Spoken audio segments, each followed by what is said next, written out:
The recording crashed, so this is now part 2 of cottage pie.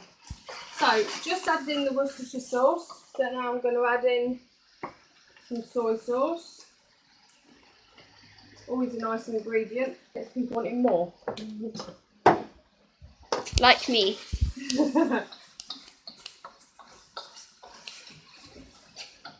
Now I'm going to add in the peas.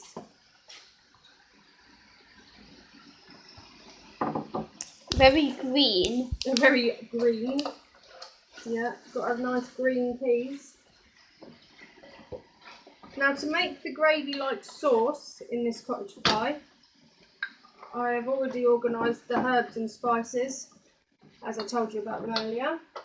You mix them into the actual cooking cottage pie here to make the sauce and to thicken it. I tend to use hot water, about 300 ml.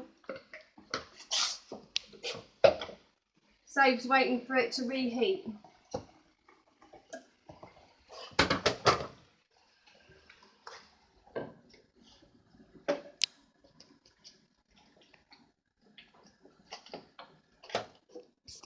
Now I'll add in the herbs and spices.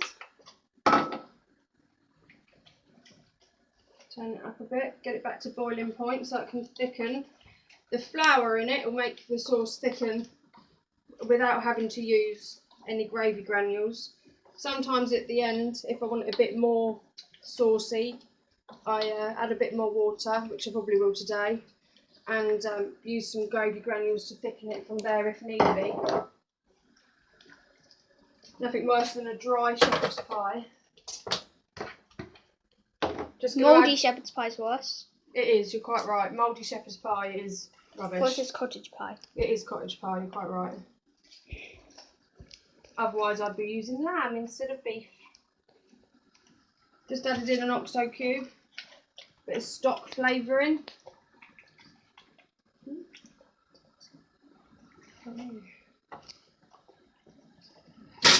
Now I'm just going to pause here whilst I mash the potatoes ready to put on the top and grate the cheese. So I'll be right back. Okay, I'm just going to strain the potatoes, which are now boiled soft, so I can mash them for the top of the cottage pie.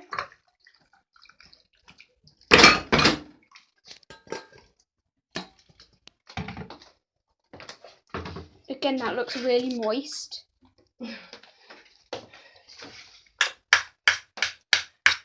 Luke's technical term for the spuds. Moist. That makes me moist. Those are disgusting. Something wrong with him mentally.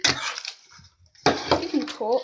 Now, She uses those for some reason. I use these. You need to shout. I use these to mash potatoes because you never have any lumps in them, ever.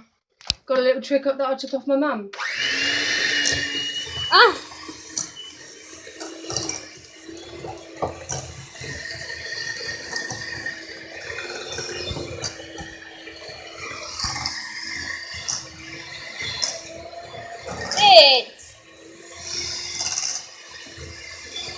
Right, now I'm going to continue mashing these, but we'll be back in a couple of minutes when I'm ready to put it into the dish. Thank you. She said she'll be back. Go away. Hi, now I'm ready to put this into the dish for it to go into the oven. So we pour the mince in the bottom of the dish. Again, that's moist. Luke, shut up.